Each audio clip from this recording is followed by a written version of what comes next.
आज की इस वीडियो में हम लोग देखेंगे आईआरएफसी के नंबर्स। तो नंबर्स देखेंगे तो 1.7% से डिक्लाइन आया है नेट प्रॉफिट में और 8% से अप गया है। और कंपनी ने अपॉइंट किया है संजय जैन को, यहाँ पे देखेंगे as a chief compliance officer 2 साल के लिए, तो उसका भी अप्रूवल आ चुका है।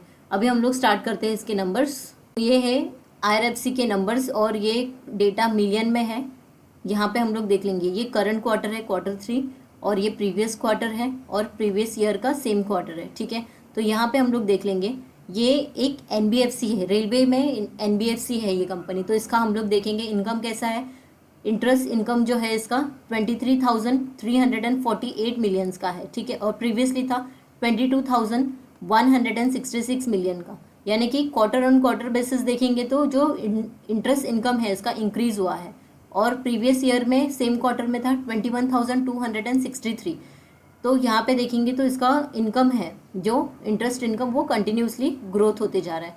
फिर लीज से भी इनकम आता है, जो लीज पे देती है कंपनी, उससे भी देखेंगे तो 44,070 मिलियंस का ग्रोथ है इस क्वार्टर में। और प्रीवियसली था 45,496 मिलियन का, यानी कि क्वार्टर ऑन क्वार्टर देखेंगे लीज में, लीज इनकम का तो इनकम थोड़े से कम आए हैं।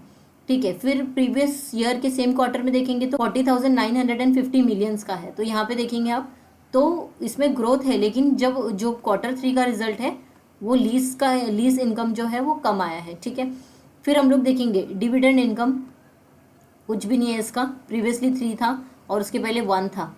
और अभी यहाँ पे देखेंगे अदर इनकम देख लेंगे तो अदर इनकम में कितना है 34 मिलियन है, प्रीवियसली 8 था और उसके पहले 39 था। ठीक है, तो क्वार्टर ऑन क्वार्टर बेसिस देखेंगे तो अदर इनकम इंक्रीज हुआ है। तो सबसे इंपॉर्टेंट टोटल इनकम देख लेंगे। अब ये सब मिला के इसका टोटल इनकम कितना होता है, तो यहाँ पे देखेंगे 67,453 मिलियंस का है।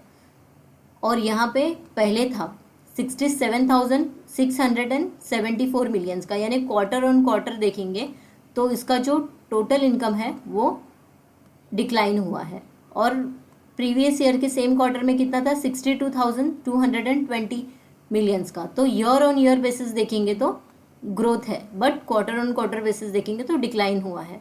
फिर कंपनी का एक्सपेंसेस देख लेंगे तो एक्सपेंसेस सेगमेंट में यहाँ पे देखेंगे तो फाइनेंस कॉस्ट है, फिर इम्पेयरमेंट ऑफ फाइनेंशियल इंस्ट्रूमेंट, फिर employ benefit expenses, depreciation, amortization, फिर अदर एक्सपेंसेस भी है यहाँ पे।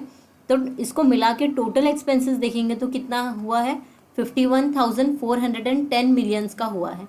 तो टोटल एक्सपेंसेस खर्चा इतना हुआ है सो दैट इतना इनकम वो जनरेट कर सके। तो उस हिसाब से यहाँ पे प्रॉफिट दिखना चाहिए, लेकिन क्वार्टर ऑन क्वार्टर कंपेयर करेंगे तो डिक्लाइन आया है। प्रीवियस क्वार्टर में कितना था 52,176 मिलियंस का। ठीक है, उसके पहले के क्वार्टर में था प्रीवियस ईयर के सेम क्वार्टर में 45,885 मिलियंस का। ठीक है, तो यहाँ पे देखेंगे जो टोटल एक्सपेंसेस देखेंगे तो कम हुए हैं। जैसे कंपनी के टोटल इनकम भी क्वार्टर ऑन क्वार्टर बेसिस कम हुए हैं, वैसे एक्सपेंसेस भी कम हुए हैं। तो ये थोड़ा अच्छा है, क्योंकि कभी कभी रहता है कि टोटल इनकम बढ़ गया, कम हो गया है, लेकिन एक्सपेंसेस ज़्यादा हो रहे, तो वहाँ पे कैसे नेगेटिव चीज़ रह सकती है। लेकिन यहाँ पे quarter on quarter total income भी कम हुआ है और एक्सपेंसेस भी कम हुआ है, तो वो ठीक बात है। यहाँ पे देखेंगे एक्सेप्शनल आइटम, तो एक्सेप्शनल आइटम में कुछ भी नहीं है। अभी देखेंगे हम लोग प्रॉफिट बिफोर टैक्स, तो कितना है 16,042 मिलियंस, प्रीवियसली था 15,498 मिलियंस का। ठीक है, तो क्वार्टर ऑन क्वार्टर बेसिस देखेंगे तो प्रॉफिट बिफोर टैक्स कैसा है इसका, ये अप गया है, मतलब प्रॉफिट है। और ईयर ऑन ईयर बेसिस देखेंगे तो डिक्लाइन हुआ है, क्योंकि प्रीवियस ईयर के सेम क्वार्टर में कितना था 16,334 था और अभी हो गया है 16,042, यानी ईयर ऑन ईयर इसमें डिक्लाइन आया है।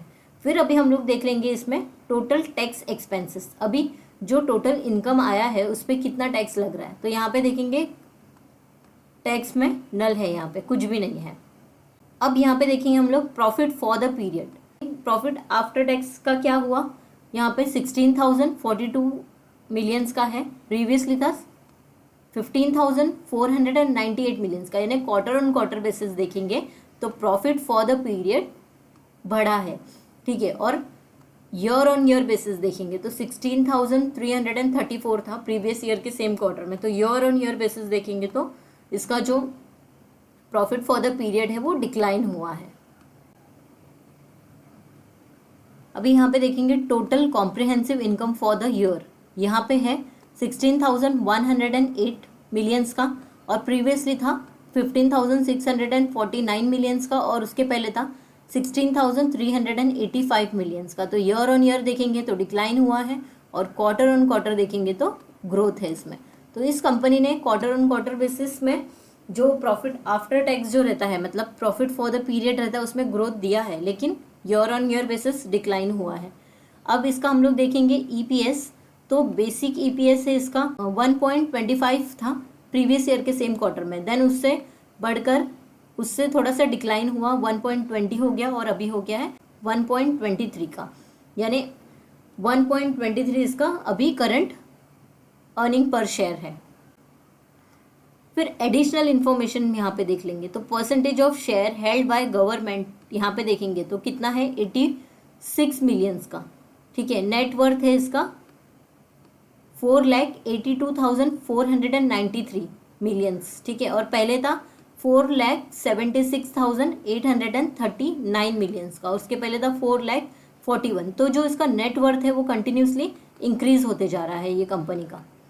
तो ये कंपनी रेलवे से रिलेटेड फाइनेंस प्रोवाइड करती है, तो इसके अंदर बहुत सारी कंपनीज को फाइनेंस मिलता है, जैसे आयरकॉन हो गया। रेलवेज को कोई भी रिक्वायरमेंट रहेगी उनके डेवलपमेंट के लिए, उनके मेंटेनेंस के लिए, तो अगर उनको पैसे की ज़रूरत रहती है तो कंपनी कहाँ जाती है, आईआरएफसी के पास जाती है। तो इसका जो बिजनेस है बहुत ही फ्यूचर ओरिएंटेड है। तो मैं आपको जस्ट डिस्क्लेमर बता देना चाहूँगी कि ये कोई मेरा रिकमेंडेशन नहीं है, जो इन्फॉर्मेशन अवेलेबल है वही मैं आपसे शेयर करती हूँ, और कोई रिकमेंडेशन नहीं है कि आपको ये शेयर बाय करना चाहिए नहीं करना चाहिए। आप प्लीज़ इसका बिजनेस समझिए, बिजनेस समझने के बाद में आप खुद श्योर हो जाओगे कि आपको रेलवे सेक्टर से रिलेटेड आईआरएफसी में क्या लगता है, और फिर आप बिना कोई कंफ्यूजन के या बिना कोई फेयर के आप डायरेक्टली इन्वेस्टमेंट कर सकते हो। अभी हम लोग कंपनी का असेट्स एंड लाइबिलिटीज़ देख ले, तो यहाँ पे फाइनेंशियल असेट्स है, यहाँ पे देखेंगे टोटल फाइनेंशियल एसेट्स है इसका, फिर टोटल नॉन फाइनेंशियल एसेट्स है,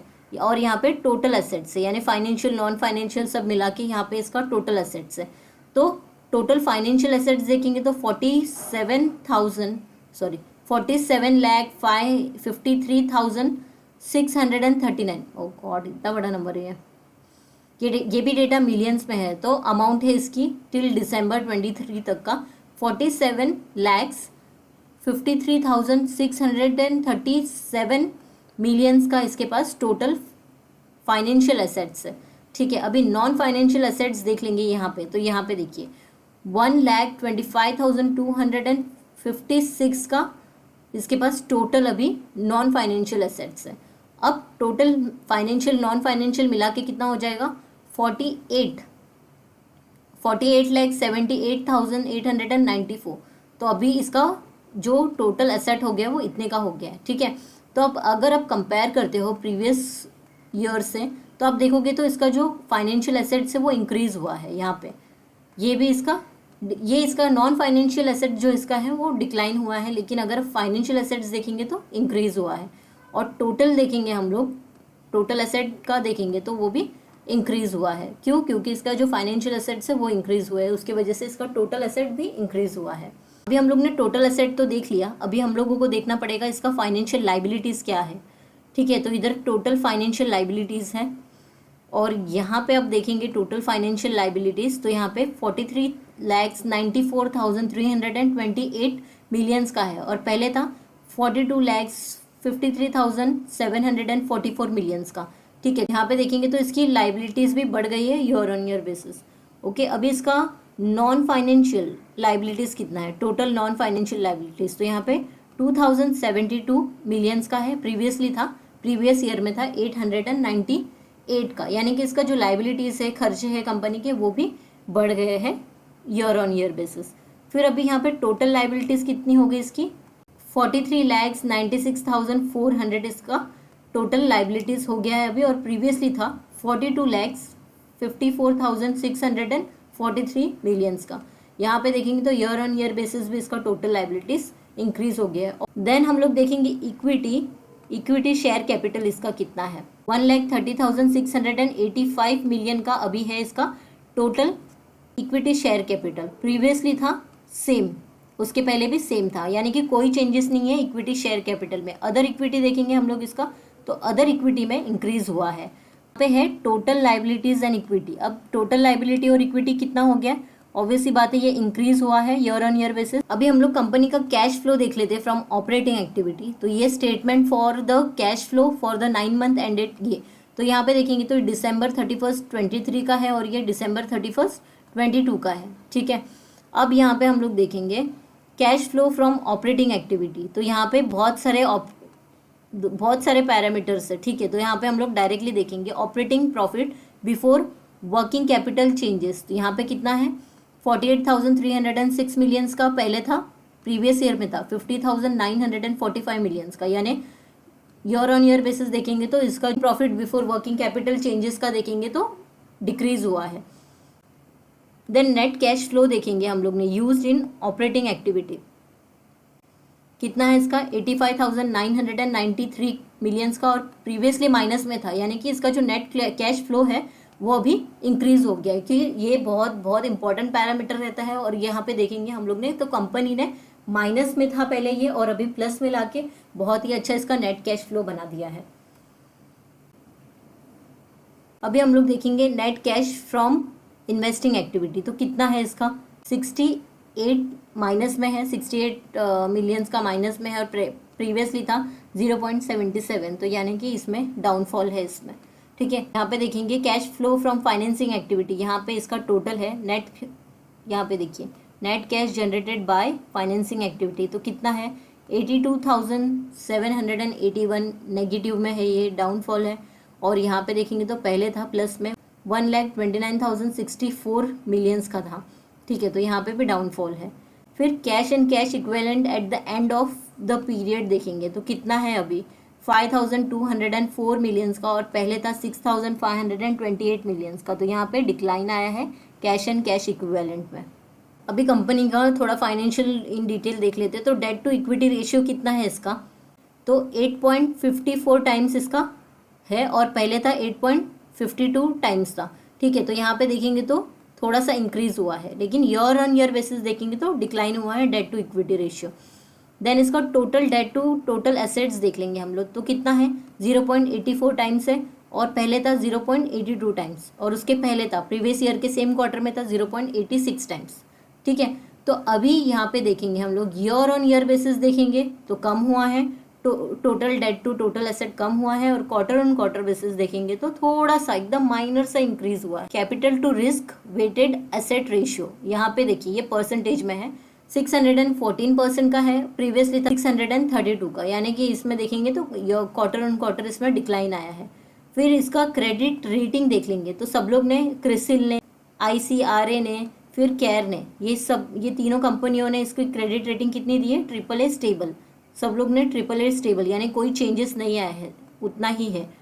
नेट प्रॉफिट मार्जिन हम लोग देख लेंगे इसका, तो अभी कितना है 23.78%, प्रीवियसली था 22.90%, और उसके पहले था 26.25%। तो यहाँ पे ईयर ऑन ईयर बेसिस देखेंगे तो जो इसका नेट प्रॉफिट मार्जिन डिक्लाइन हुआ है, और क्वार्टर ऑन क्वार्टर बेसिस देखेंगे तो इसके नंबर्स अप हुए हैं, थोड़े से, ज़्यादा नहीं। देन इसका ऑपरेटिंग प्रॉफिट मार्जिन हमने नहीं देखा था, वो देख लेंगे तो 23.74% का है, प्रीवियसली था 22.89% का, और उसके पहले था 26.20% का। तो इसका जो नंबर मुझे अभी मैंने इतना देखने के बाद मैं समझा है कि ये एवरेज नंबर है, इतना कोई अच्छा खास नंबर नहीं आया है। और क्वार्टर ऑन क्वार्टर बेसिस देखेंगे या ईयर ऑन ईयर बेसिस देखेंगे कुछ ज़्यादा अच्छा कंपनी ने परफॉर्म नहीं किया है। अभी हम लोग कंपनी का फाइनेंशियल रेशियोज देख लेते हैं क्विकली। तो यहाँ पे देखेंगे मार्केट कैपिटलाइजेशन है इसका 2,08,63 करोड़ का, यानी कि ये लार्ज कैप कंपनी है। करंट प्राइस इसकी 154 पे है, लो बनाया था इसने 25 रुपीज़ का, और हाई बनाया है 103 रुपीज़ का। तो अभी इसके नंबर्स इतने अच्छे नहीं आए, तो जिस स्पीड से ये ऊपर गया था उस स्पीड से ये नीचे भी गिरेगा।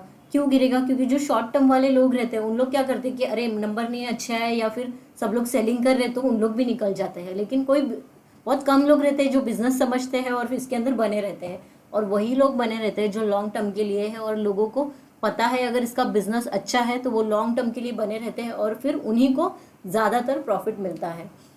यहाँ पे देख लेंगे स्टॉक का PE है 33, और इसका बुक वैल्यू है 36, डिविडेंड यील्ड है 0.98% का, ROCE है इसका 5.32 का, ROE है 14.7 का, फेस वैल्यू 10 है। फिर इंडस्ट्री पी देखेंगे तो 21 का है। अपने इंडस्ट्री पी से ये बहुत ही हाई वैल्यू पे ट्रेड हो रही है, ठीक है। डिविडेंड पे आउट देखेंगे इसका तो 30.9% का है। EPS इसका 4.62 का है और EV EBITDA देखेंगे हम लोग तो 23.3 का है और करंट रेशियो देखेंगे तो 17.1 का है। क्विक रेशियो है 17.1 का और प्लेज पे कोई भी शेयर्स नहीं है इस कंपनी के। अभी हम लोग जल्दी से इसका शेयर होल्डिंग पैटर्न देख लेंगे तो प्रमोटर होल्डर्स देखेंगे कितना है, 86.36%। अच्छा खासा प्रमोटर होल्डिंग है इस कंपनी में। फिर यहाँ पे देखेंगे FII का होल्डिंग है 1.15% का और पहले था 1.14% का, यानी FII ने अपनी होल्डिंग थोड़ी सी बढ़ाई है। यहाँ पे देखेंगे DI का होल्डिंग 1.15% का है और पहले था 1.63% का, यानी DI ने अपनी होल्डिंग इसमें से निकाल ली है। बहुत ही अच्छा खासा प्रॉफिट उन्होंने बुक कर लिया है। पब्लिक का होल्डिंग देखेंगे तो यहाँ पे प्रीवियसली था 10.88% का और अभी हो गया है 11.34% का, यानी पब्लिक ने ज़्यादातर होल्डिंग इसकी लेके रखी है। तो ये था IRFC के नंबर्स। आपको ये नंबर्स कैसे लगे हैं प्लीज़ मुझे कमेंट करके बताइए। अगर आपको ये वीडियो अच्छा लगा है तो इस वीडियो को लाइक कीजिए, चैनल को सब्सक्राइब कीजिए। अगर आप चैनल पर पहली बार आए हैं तो बेल आइकन पर क्लिक कीजिए सो दैट वीडियो की नोटिफिकेशन आपको मिलती रहे। Thank you for watching this video. मिलते हैं अगले वीडियो।